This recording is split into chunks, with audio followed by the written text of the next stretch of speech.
All right. You can see what we're going to be tackling. A cappella, you guys know that means without instruments. Okay, that's what we're going to be talking about. Now, I've been in the church for almost 40 years, just short of that. And I can tell you that in my experience, contrary to the caricature of us obsessing on the topic, we almost never talk about why we don't use musical instruments in our worship of God. And I think there are multiple factors motivating our neglect of this subject, but our shying away from it has negative consequences that we don't always appreciate.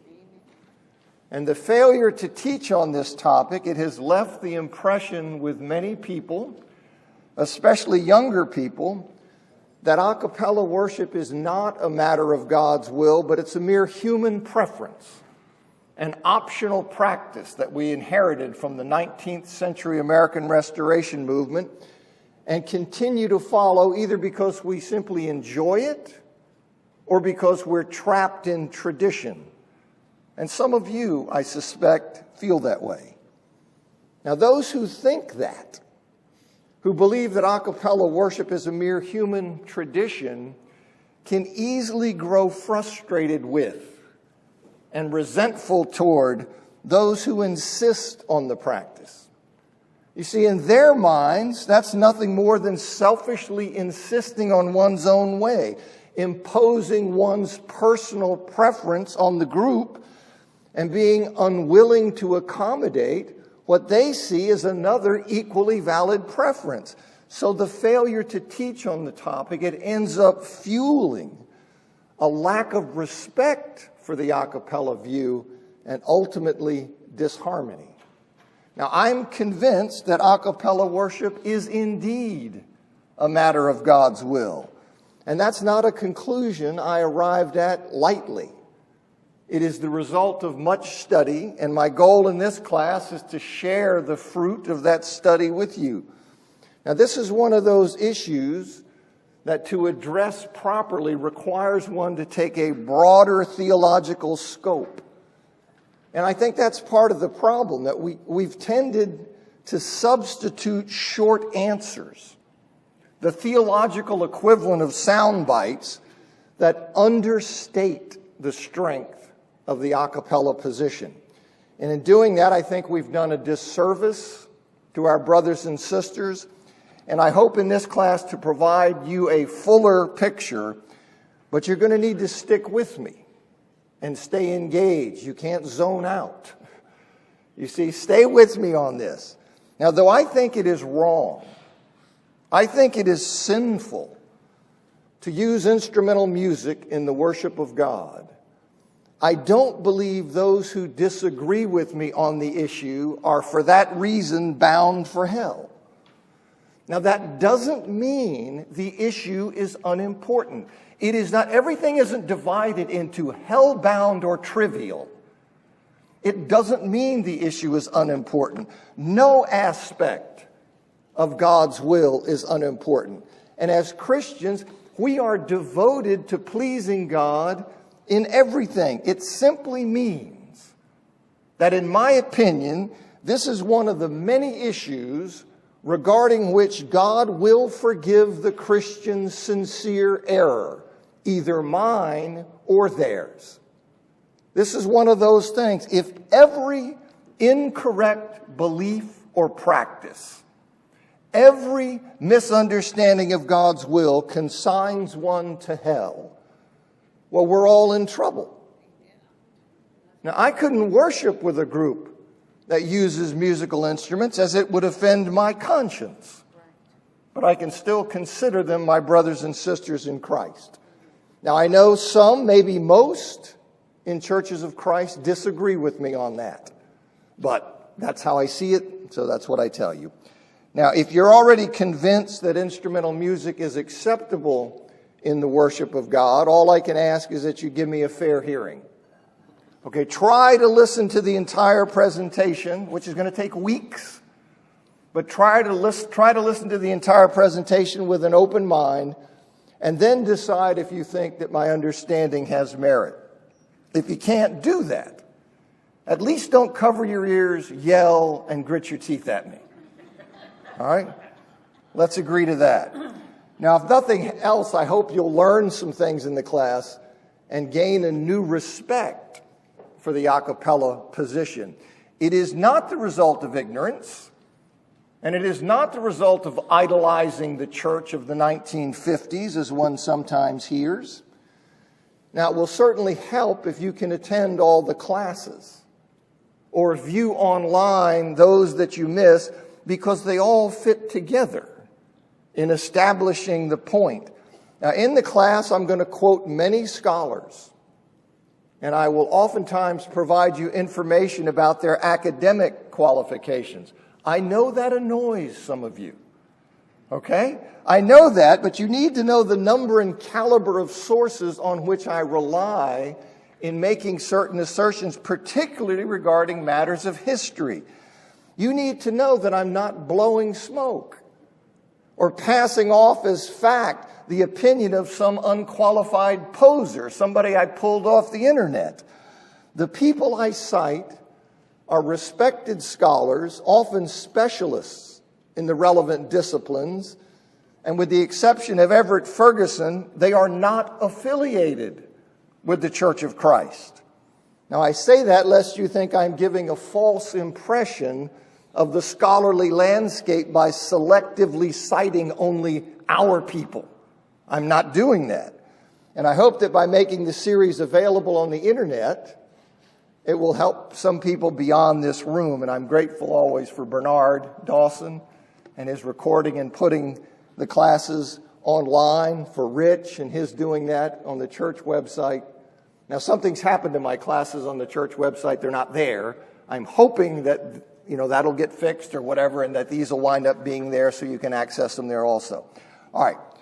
I want to begin with two initial points that are very important, really foundational for what I'll be saying. And the first point here is that musical instruments were common in the first century and were used on all sorts of occasions in Greek, Roman, and Jewish cultures, and especially in religious activities. Now, let me read you a quote from Everett Ferguson. Now, Ferguson earned his PhD in church history from Harvard University. He served as a professor of church history at Abilene Christian University for many years. He has written books and countless articles on the early church. He served as the editor of the Encyclopedia of Early Christianity. Ferguson writes in his book, Backgrounds of Early Christianity, music was found at banquets and other entertainments, at weddings and funerals, at official occasions, and as an accompaniment to sacrifice and other ritual acts in cultic practice. These uses in the Greek and Roman cultures were also present in the Jewish. The use of musical instruments in the Jewish culture is evident in the New Testament. You can see, for example, music and dancing at the celebration of the prodigal's return in Jesus' parable in Luke 15. Flute players at the ruler's house for a dead girl's funeral in Matthew chapter 9. Children in Jesus' parable saying, "We piped to you, and you did not dance," in Matthew 11:17 and Luke 7, verse 32. Now, Eric Werner, who was a renowned Jewish historian of music, Werner was the founder of the School of Sacred Music of Hebrew Union College, and he served there as a professor of liturgical music from 1939 to 1967.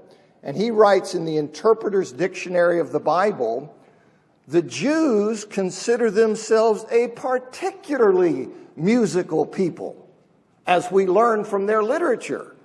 Indeed, there's external evidence to affirm this strange belief, that they were particularly musical. He says an Assyrian bas-relief's inscription praises the victory of King Sennacherib over King Hezekiah and relates the latter's ransom and tribute. It consisted, aside from precious metals, of Judean musicians, male and female. In Psalm 137, we read that the Babylonians demanded from their Hebrew prisoners songs of Zion.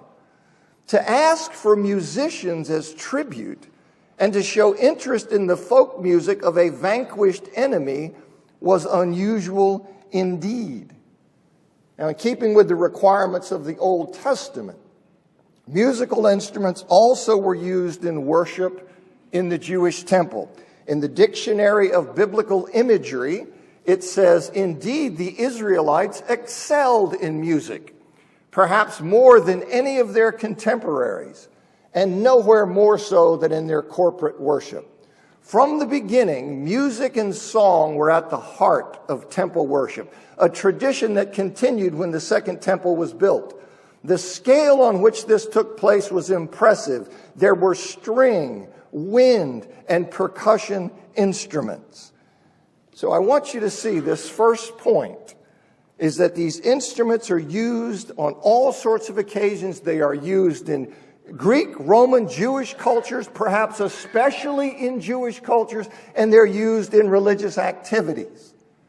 Second foundational thing, despite this prevalence of musical instruments in first century life and religion, they were universally absent from Christian worship for centuries. Probably for the first 900 plus years of the church. And then they came to be used only in the Western Church, which of course at that time was the Roman Catholic Church. The Eastern Orthodox Church, which formally separated from the Roman Catholic Church in AD 1054, has never allowed instruments. So they came to be a long time after, and only in the West is when these things came in. You see, in this long period of time of singing without instruments, that's why singing without instrumental accompaniment, that's why it is called a cappella. As Ferguson says in his book, A Cappella Music, a cappella comes from the Latin by way of Italian and means in the style of the church, as is done in the church. Now, that the early church didn't use instruments in worship, this is recognized by the vast majority of scholars. This isn't some quirky idea of the Church of Christ. This is understood by the vast majority of scholars. Why do I say that? Let me give you a few scholars who recognize that it's understood by the vast majority of scholars. For example, Jan Michael Joncas, who was a liturgical theologian who taught at the University of St. Thomas and the University of Notre Dame. In his chapter, Liturgy and Music, in the Handbook for Liturgical Studies, he says there seems to be scholarly agreement that Christians did not employ instrumental music at their worship during this early patristic era. Scholarly agreement. Wendy Porter, who's the director of music and worship at McMaster Divinity College in Ontario, Canada, in the Dictionary of New Testament Background, she concurs as to the state of scholarly opinion. She said most scholars also think that singing in the early church was unaccompanied.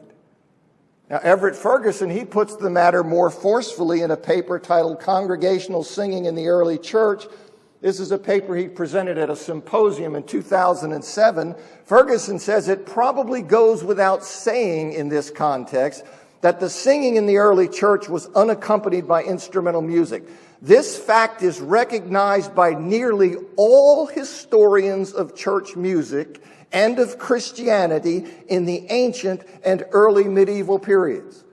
Nearly all of them recognize it. It's not a fantasy. It's not something dreamed up. It's something that is widely recognized. Now, let me illustrate that for you. I show you that here are some scholars who say that is the consensus view. Most scholars understand that. Now, let me illustrate that for you.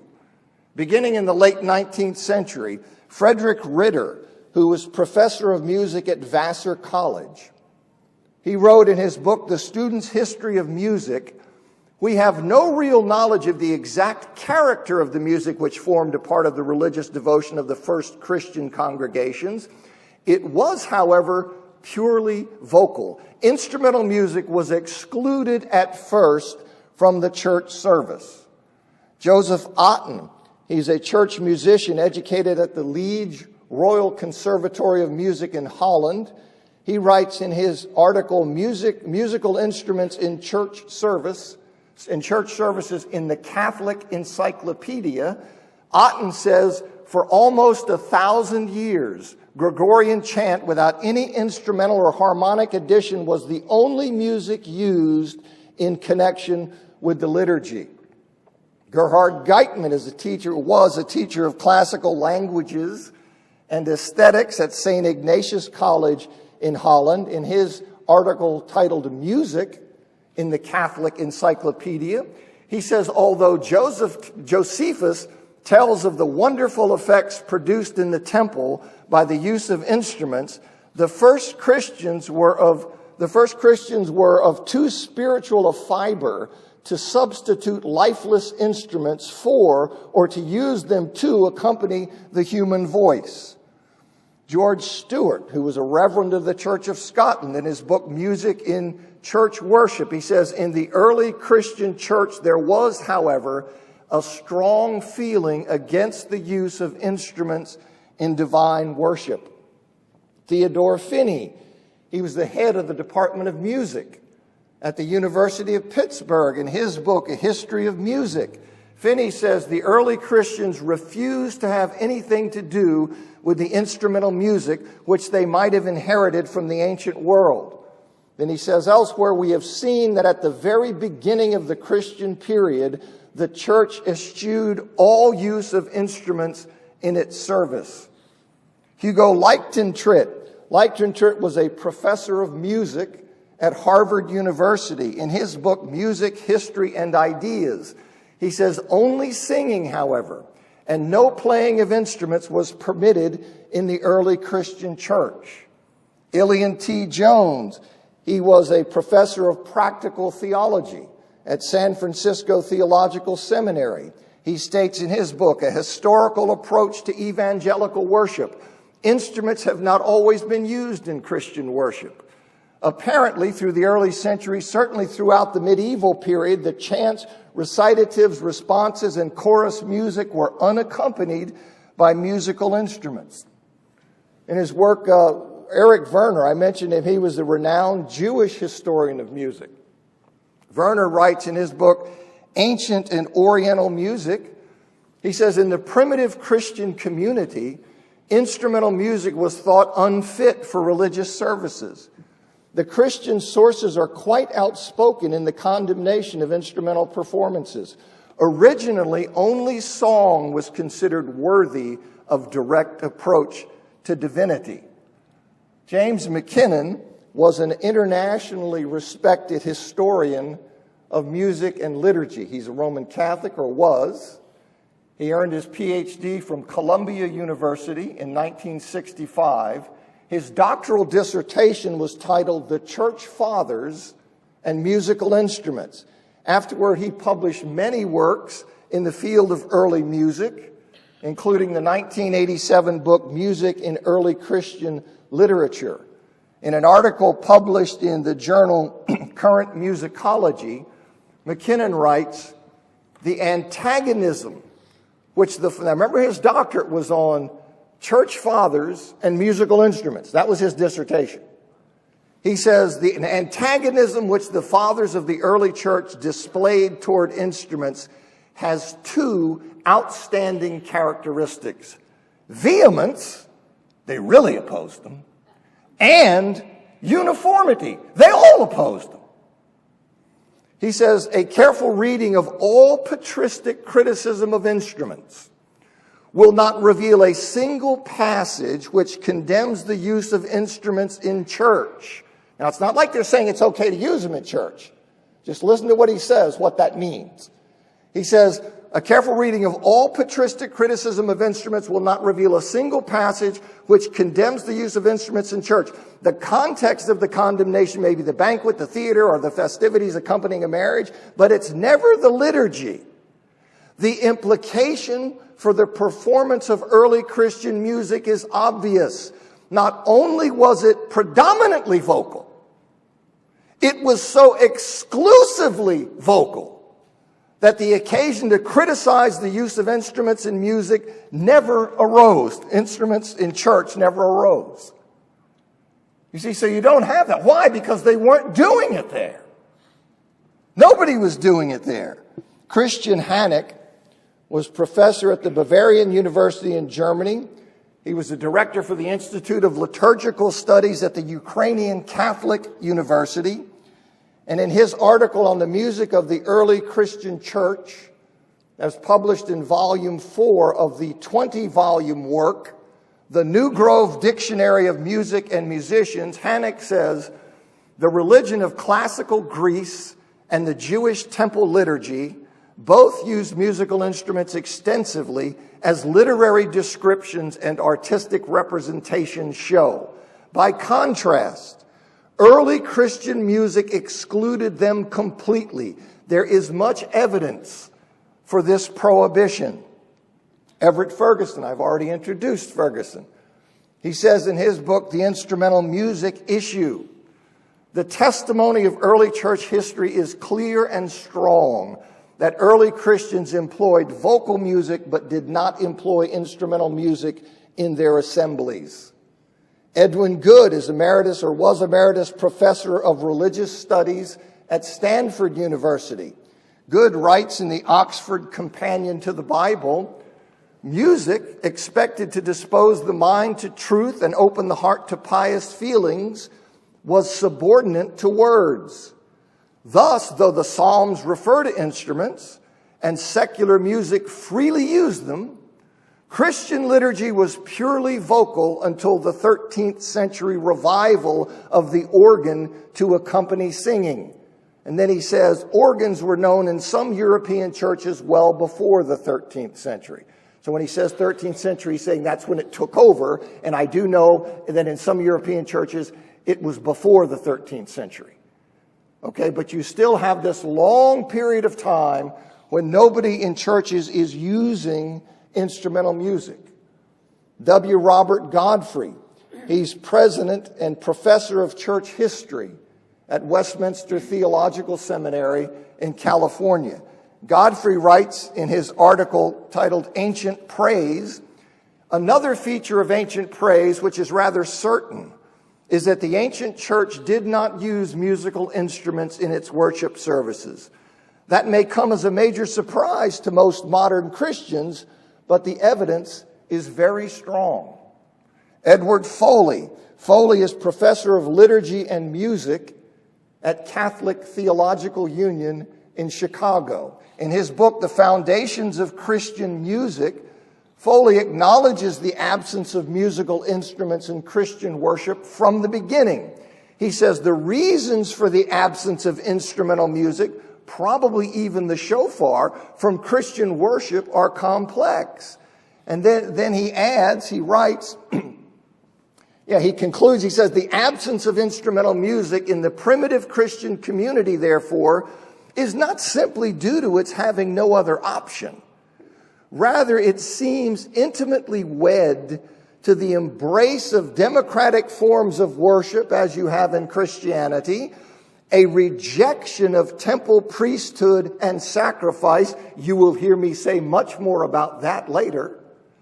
And he says, and to the process of spiritualization that marked the emerging cult, that marked the Christianity.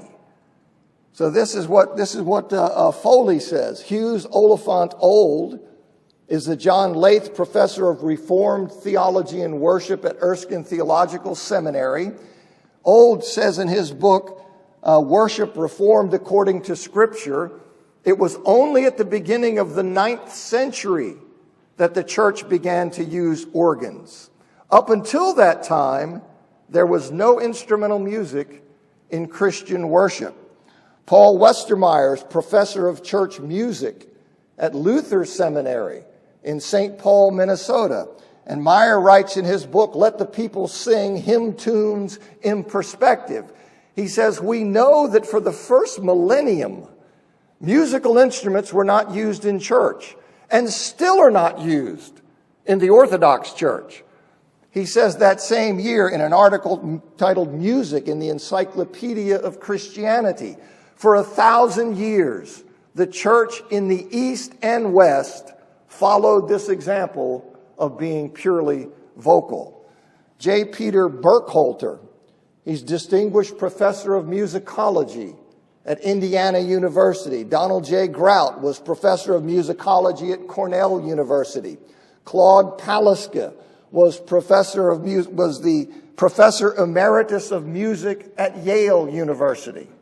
Now, these three writers, in their book, A History of Western Music, they say, although Christians may have used lyres to accompany hymns and psalms in their homes. Now, that is an unlikely reading of something that Clement of Alexandria said that I will talk about later. But that aside, they say instruments were not used in church. For this reason, the entire tradition of Christian music for over 1,000 years was one of unaccompanied singing.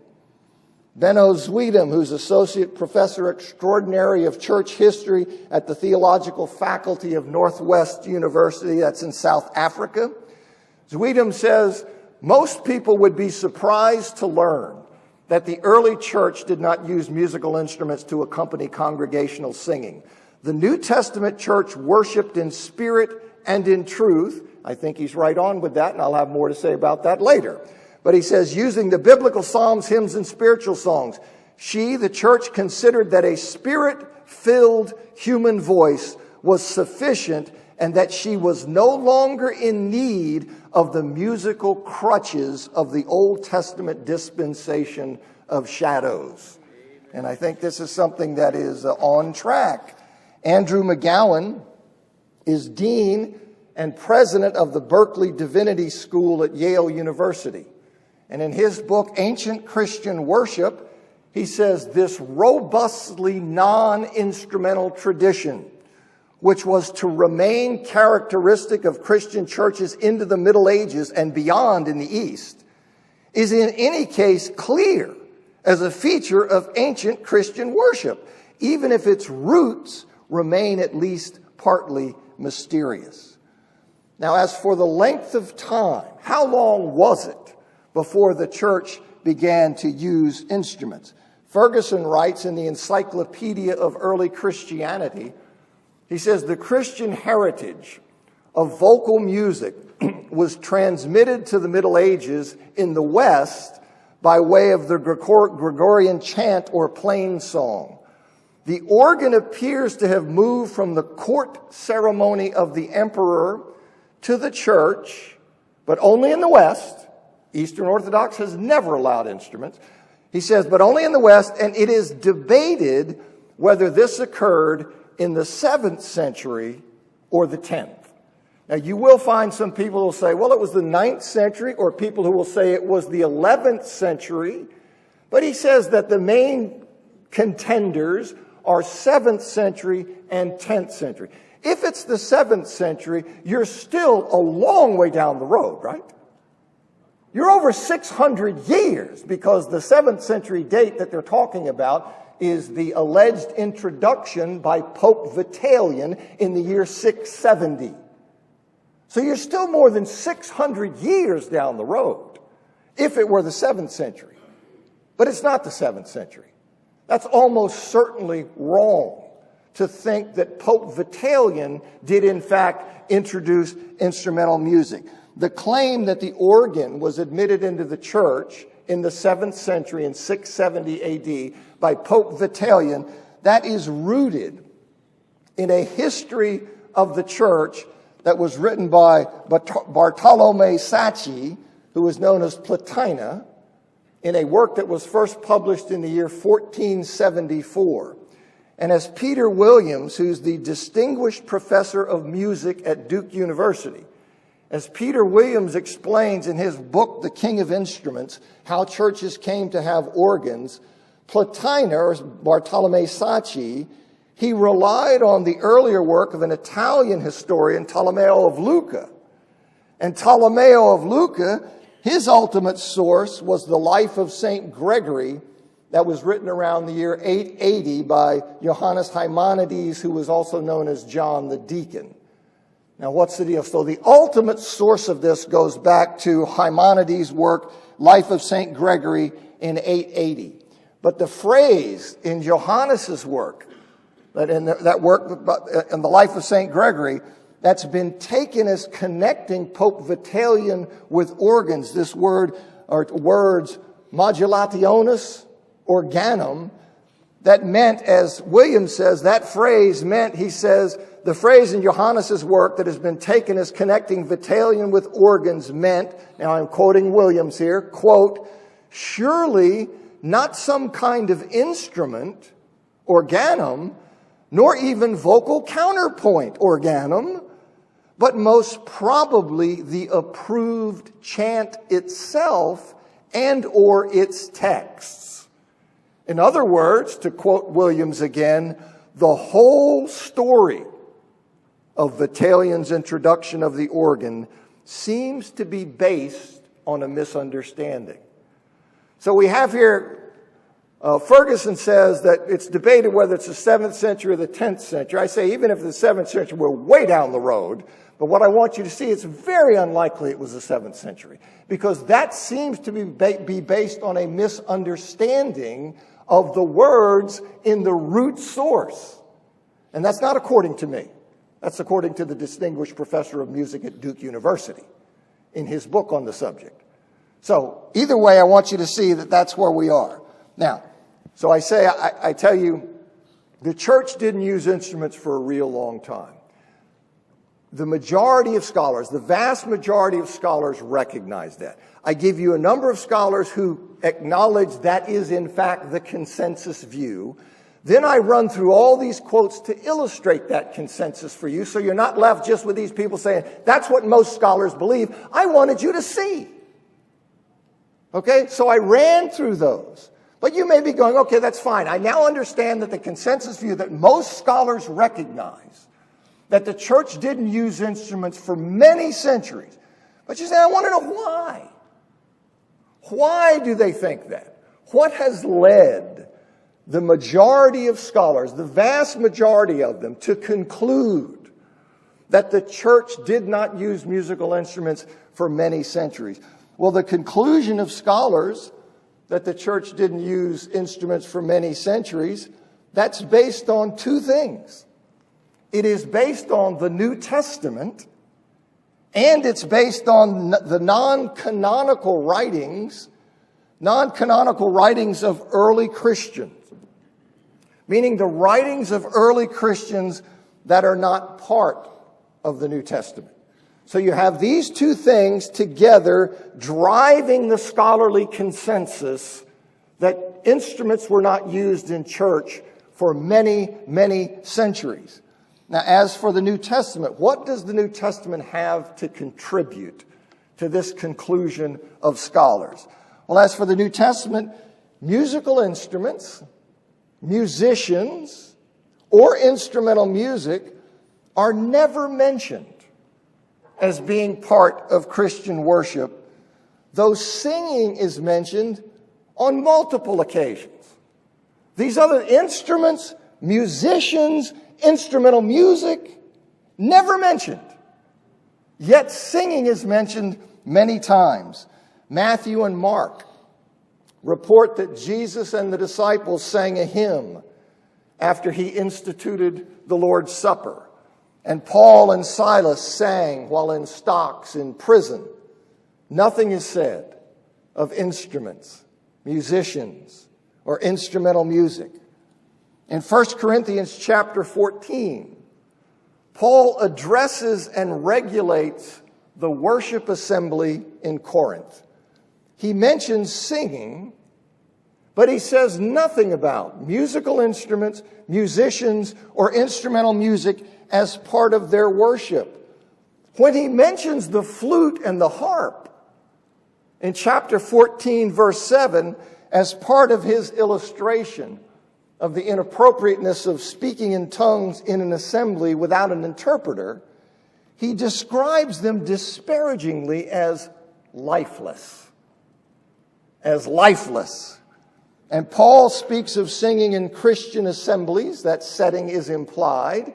He speaks of singing in Christian assemblies in Ephesians 5:19 and Colossians 3:16. But again, he says nothing about instruments, musicians, or instrumental music. Indeed, in Ephesians 5:19, there seems to be a perfect opportunity. It just seems to be calling for it, a perfect opportunity to mention instrumental accompaniment if it existed. As Paul, he refers to their addressing one another in psalms, hymns, and spiritual songs. And then he speaks of them singing and making music to the Lord. But he says singing and making music to the Lord. But instead of saying singing and making music to the Lord with the harp or the lyre or some other kind of instrument, the flute, instead of saying that, he says singing and making music to the Lord with their heart. With their heart. So it just seems, that's just begging. It's almost saying, listen, we don't do that. You see, instead of that, we don't do that. We do it with the heart. So you have those situations. You have that there. He says that. Now, this New Testament evidence, it creates, at the very least, it creates a suspicion that instruments were not used in the worship of the apostolic church. But that's not the only evidence that is relevant to the question. You have this in the New Testament. You see, it's never mentioned. He speaks of the instruments disparagingly as lifeless. He says, make music to the Lord with the heart. So you're thinking, that looks like they don't use instruments. You maybe say, looks like he's hinting they're excluded. But that's not the only evidence that's relevant. You see, we have other evidence out there. The suspicion, at the very least, the suspicion that arises from the New Testament is confirmed by later Christian writers. It is confirmed by later Christian writers. Their testimony informs our understanding of the New Testament evidence. It informs the understanding of that evidence. It illuminates that evidence and allows one to conclude, as has the vast majority of scholars, that instrumental music was in fact not used in the worship of the early church. Now, that conclusion, that the early church did not use instrumental music in its worship, is very significant. It is very significant because it demands an answer as to why. Why? You see? Why were instruments not used in Christian worship when everything would lead you to expect that they would be? They're used everywhere. They're used especially in religion. The Jews are using them in the temple. Why? Why does the church not use musical instruments for many centuries? That question is the elephant in the room. You see, in seeking to answer that, which will be the focus of the class, that leads to a deeper or an additional understanding of why it's wrong to worship God with instrumental music. Now, when I say it leads to a deeper or additional understanding of why it's wrong, I mean it leads to an understanding that is deeper than or in addition to the argument against the use of instruments in Christian worship that one commonly hears in churches of Christ. That's what I mean. It's deeper than that, or in addition to that, than the argument that one commonly hears in churches of Christ. Now, I assume you are familiar with that argument. So these are the two bases of the later Christian writers. I assume you're familiar with that. But what I want to do, and I'm going to stop and do it and start it next week. but I want to sketch for you, just to refresh you, okay, on what that more common, better known argument is. I think there is weight to that argument, but that's not really my focus. That's why I have called the class Beyond the Argument from Silence, a covenantal view of a cappella worship. Okay, so I want to sketch for you what that is. I'm going to lay it out. As I will say, you may not have seen it laid out just the way I'm going to lay it out for you. But what I'm going to do, I think I've captured the essence of the argument that you have heard. But a lot of times we're not very good about laying out, why am I saying this? I'm going to try to break down and lay it out for you so you see this is the typical argument. And there's something to it. I think it has significant weight. But I just want you to see that argument, and then I want, with that noted, I then want to explore with you this deeper question of why aren't they using these instruments? And I think that's going to lead us, I hope it will lead you, it has led me, to feel like the case is, we understate the case by not bringing out this other point. Because there is a strong reason, and you saw it hinted at in some of those quotes. There is a strong reason, a positive reason. I think there is something to the argument that says, listen, if you're going to worship God, you need to have some positive indication that he desires or accepts it. And we're not alone in that. I'm going to read you a quote next week from the Baptist preacher, you know, Charles Spurgeon. He was probably the most famous Baptist preacher of the 19th century. And I'll read you a quote from his sermon on Hebrews 12, 28 and 29. You'd think somebody in the Church of Christ said that. So it's not a secret, the idea that in approaching a holy God, that you want to have some indication that he desires, rather than you presuming to give him whatever you want because you're talented in it or you like it or whatever it is. So that's the more common argument. I will lay that out for you, and then we'll go on from there, and I will explain to you why I think the case is even more powerful than that. But I want to stop here because I'm at a good stopping point, and I didn't think I'd get that far. I'm done. Thanks.